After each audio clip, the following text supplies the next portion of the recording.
Bonsoir Albert. Eh bien, bonsoir Pascal. Alors, quel plaisir d'avoir en interview quelqu'un, alors qu'on ne connaît pour l'instant pas trop dans le milieu du Scrabble, qui a rejoint la fédération il y a quelques mois, je crois que c'était au mois de mai de cette année, et j'ai le plaisir d'avoir en interview Albert Kassabi. Alors, on va te laisser te présenter en quelques mots. Albert, on veut en savoir un peu plus sur toi. Alors déjà, Albert Kassabi dit Bébert, je ne suis que le chanteur d'un vieux groupe de rock'n'roll qui s'appelle Les Forbans, qui se nomme Les Forbans, donc voilà, je suis le chanteur des Forbans, et c'est vrai que qui imaginait que le Scrabble fut une de mes plus grosses passions. Voilà. Tu nous as dit effectivement que tu avais plusieurs passions dans ta vie, alors le chant, la musique, je crois que tu écris d'ailleurs tes textes, c'est bien ça? Effectivement, sans me vanter, j'ai tout écrit en ce qui concerne Les Forbans, c'est-à-dire une douzaine d'albums, à savoir une centaine de titres, même si tous ne sont pas connus, évidemment. Alors, le groupe des Forbans, il rassemble combien d'artistes, combien de personnes vous êtes? Eh bien, nous sommes 4 Forbans, donc discographiquement parlant, et un pianiste additionnel qui est toujours le même depuis 30 ans, donc on peut dire que nous sommes 5. 5, d'accord. Et le groupe, alors moi ça a baigné mon enfance, c'était durant les 80s je crois. Ça, tu peux nous en dire un peu plus sur la naissance du groupe? Bien, écoutez, on s'est rencontrés de manière très sympathique à l'école, sur les bancs de l'école, à cours de récréation. Et puis, bon, de fil en aiguille, nous avons répété. Au départ, c'était pour sortir le soir, on escroquait nos parents. Et puis après, ça a pris du genou. Et on a eu le bonheur d'avoir le père, donc on répétait dans le garage du père du batteur. Le père du batteur a très vite senti que ça pouvait aller plus loin. Et du coup, ces répétitions nous étaient pratiquement imposées par lui. Et il était là, il veillait au grain, si on était en retard, etc. Et puis bon, je vais te la faire courte. Et puis après, de fil en aiguille, on a été auditionné. Enfin voilà. C'est superbe parcours, superbe itinéraire. Parlons du Scrabble. Alors parce justement, que si on parle de ma carrière, on est foutu. Albert, je sais que tu as beaucoup de traits d'esprit. Nul doute que dans ton club, ton nouveau club, alors on le précise, hein, c'est le club de Mency, oui, dans le département de l'Essonne. Exactement. Et tu es sur la ville de Mency, et donc tu as rejoint le club sur cette commune. Alors, comment ça s'est passé exactement? Bien, en fait, je suis né en Tunisie, je suis arrivé en France à l'âge de 5 ans, et équipé d'une maman qui était amoureuse de la langue française. Elle a été arrachée de l'école à l'âge de 12-13 ans, car sa fratrie de 7, elle était l'aînée, elle a dû s'occuper de ses frères et sœurs. Donc, à l'époque, on enlevait une enfant de l'école à 12-13 ans, et voilà, la messe était dite. Et ma mère tenait absolument à ce que nous incluions dans la société française. Donc pour moi, l'assimilation, ça n'est pas une preuve ça n'est pas une défaillance, ça n'est pas une chose, ça n'est pas bas. Le fait de s'assimiler dans un pays, pour moi, c'est capital. Donc à chaque faute d'orthographe, je recevais une bouffe. Voilà. Alors, évidemment, aujourd'hui, je pourrais appeler le numéro vert et dire que ma mère me frappait. Mais il n'en est pas question. En tous les cas, fort de ça, elle, mon frère et moi, nous étions tous les jours devant les chiffres et des lettres, qui est devenu... non, le mot le plus long, pardon, qui est devenu les chiffres et des lettres. Au tout début, oui, absolument. Et on était très, très attachés à la langue française. Donc, ce qui m'était imposé par ma mère, du coup, est devenu un amour. J'ai aimé l'orthographe. J'ai adoré la langue française, si bien que j'ai écrit tous mes textes au travers des Forbans. Donc voilà comment je suis arrivé là. Et après, bon, les jeux de société, on jouait au dada, on jouait aux dames, on jouait au Scrabble. Et là, j'ai compris très vite que le Scrabble, c'était un jeu qui me conviendrait jusqu'à la fin de ma vie, en fait. Et j'ai très vite compris que au Scrabble, il n'y a qu'une manière de jouer, c'est la duplicate. Si celui qui joue au Scrabble ne joue pas en duplicate, il n'a rien compris au Scrabble. Parce que finalement, si on ne joue pas en duplicate, tu peux avoir un bon tirage et l'autre va avoir un mauvais tirage, et auquel cas, tu vas gagner peut-être indûment. Et donc, à l'âge de 9-10 ans déjà, je dis, ah, mais c'est pas juste, des fois j'ai un mauvais tirage, ah, c'est pas juste. Et voilà. Donc, quand j'ai découvert la duplicate, là, ça y est, je suis tombé amoureux du Scrabble. Alors c'est un véritable panégyrique que tu viens de nous dresser pour le duplicate. C'est vrai que l'autre formule de jeu qui est le Scrabble classique, il y a d'autres enjeux derrière, hein, notamment sur la partie stratégie, et on le voit, le classement national de cette formule de jeu, ce sont toujours les meilleurs Scrabbleurs qui sont en tête. Mais c'est un débat récurrent, effectivement, chacune des deux formules a ses attraits. Tu as raison sur le fait que le facteur chance du tirage avec le duplicate est complètement supprimé. Quand bien même serais-tu fort, si tu te tapes 7 consonnes, Bon, enfin bref, on s'est compris. Voilà.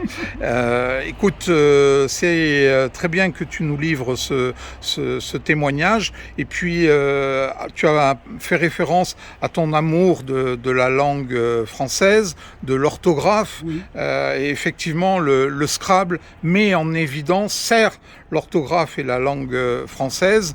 On fait des batailles à coups de poing. La POINTS. Voilà, c'est ça. Et on est une association, alors comme on le voit derrière nous, on est une association fière de l'être. C'est un beau slogan. Il faut savoir, Albert, j'adore les jeux de mots. Ah, mais je l'ai bien compris avec les premiers échanges que nous avons eus tous les deux. Il faut savoir que cette année, la Fédération française de Scrabble fête son 50e anniversaire. Donc on est ravis parce qu'on a besoin aussi d'ambassadeurs, de personnes du showbiz qui portent la bonne parole. Et je sais d'ailleurs, tu me le disais tout à l'heure, que tu continues à te produire. Tu étais le week-end dernier en Bretagne, je crois. Oui, à Esther, exactement. Oui, la semaine d'avant à Saintes, près d'Angoulême. C'est bien, voilà. Et donc, avec la même équipe, vous continuez à assurer... des concerts, une cinquantaine de concerts par an. Oui, donc c'est génial. J'ai une vie vraiment privilégiée car je peux vivre de ma passion. De ta passion. Et ça, c'est pas donné à tout le monde. Et lorsque je fais un concert, souvent, je remercie les gens car grâce au public, c'est ce qui m'arrive aujourd'hui. Je vis de ma passion principale qui est le chant. Le chant.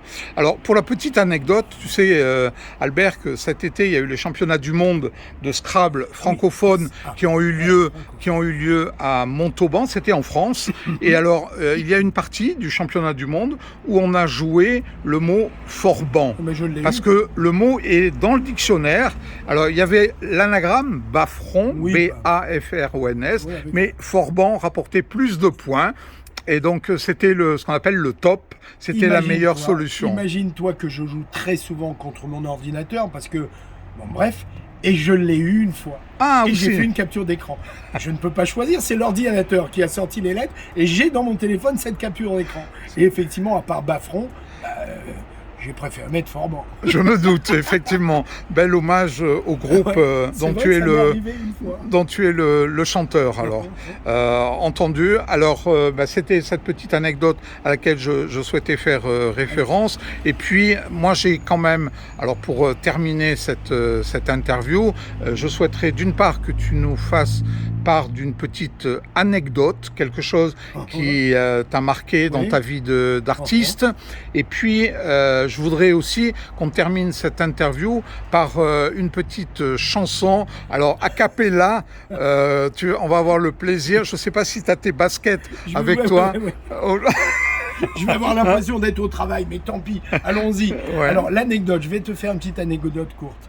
À l'époque, nous fûmes 1988 ou 89, on arrive sur un concert. C'était dans l'est de la France. On arrive donc avec notre minibus et chaque fois qu'on arrive sur le concert, il y a la sono, il y a les éclairages, il y a tout l'équipement qui va nous servir à effectuer le concert. Ce jour-là, nous arrivons à l'heure de midi et demi. La scène est totalement vide. On devait jouer à 16h. La scène est totalement vide. Que s'est-il passé? J'appelle mon sonorisateur. Fredo, qu'est-ce qui se passe? T'es où? Il me dit, je suis à la maison. Il était à Paris. Donc, c'était près de Metz. Il était à Paris. C'est-à-dire mais j'ai pas été au courant de ce concert. Comment ça, t'es pas au courant? On est dans la merde. Bref, je te la fais courte. Le cousin du frère, du fils, du maire a un magasin de disques, parce qu'à l'époque, on vendait des disques. Il nous trouve 2 albums des Forban. On prend un tourne-disque. On le met sur scène. On trouve des enceintes du DJ du coin, on met les enceintes, on met un tourne-disque, et au lieu de jouer en concert live comme on l'a toujours fait, nous voilà partis à faire notre concert devant 2 ou 3 000 personnes en playback avec un disque. Mais le plus drôle arrive, c'est qu'au moment où on envoie le disque, je commence à bouger. Et à l'époque, souviens-toi, puisque tu es assez vieux pour le savoir, le bras du disque se met à sauter comme ça. Alors je dis à mes potes en verlan, parce que j'adore le verlan et je parle argot couramment aussi, je leur dis, les gars, bougez-vous, faut plus bouger. Et là, on a fait le concert comme ça, en bougeant le moins possible pour que le bras ne se lève pas. Mais j'avais affranchi les gens, j'avais dit que exceptionnellement, on chanterait sur le disque. Voilà. Ce sont les aléas du direct. L'anecdote, en tout cas, c'est l'une des plus drôles. Et que chantais-je à l'époque? Chante, chante, danse et mets tes baskets, chouette, c'est sympa, tu verras. Viens, surtout n'oublie pas, vas-y ramène-toi, oui, tout le monde chez moi. Oh, un grand merci à toi Albert, c'est un bonheur de t'avoir rencontré. Alors on va quand même faire référence à un petit support promotionnel que la fédération... Non, même pas. Oui, même... mon accordéon. Donc on a une Z-card qui vient d'être imprimée par la Fédération française de Scrabble. C'est un superbe support promotionnel. 50e anniversaire en 2024, si tu veux. Ah oui. Donc la Z-card, tu m'as affranchi. C'est la carte qui comporte les mots les plus compliqués, voire inconnus de la plupart d'entre nous. Et chaque fois, à chaque édition, tous les 4 ans, il y a des mots qui se rajoutent supplémentaires. 1 millier de mots, tu m'as dit. Oui, c'est de cet ordre-là. Voilà. Tu en sais beaucoup. Alors. Donc, c'est vrai que ça, l'idéal, ce serait de l'apprendre par cœur ou en loose day de se la faire tatouer sur le bras. Mais bon, ça, ce serait une anti-sèche, mais bon, j'ai rien dit. En tous les cas, Albert, on a le plaisir de t'offrir cette Z-Card conforme à l'ODS 9. Voilà, merci à toi pour cette interview. Avec plaisir. Et puis au plaisir justement de te retrouver sur le comité sud-est francilien dans les tournois de Scrabble. Alors je sais que avec ta tournée là, le week-end, tu es nettement moins disponible, mais si on a une opportunité, une fenêtre de tir, on n'hésitera pas à te solliciter, tu seras le bienvenu. Je suis content d'être dans ce club parce qu'il y a des bons et on a un champion quand même. Un champion, je peux le nommer en la personne de Willy. Bien sûr, Willy Ferdinand, voilà. Qui est un jeune scrabbleur qui est brillant et effectivement qui gravit les échelons de saison en saison. On se demande même jusqu'où il va aller. En tous les cas, un grand merci à toi pour cette interview. Merci Pascal. Et à bientôt Albert. Bye bye.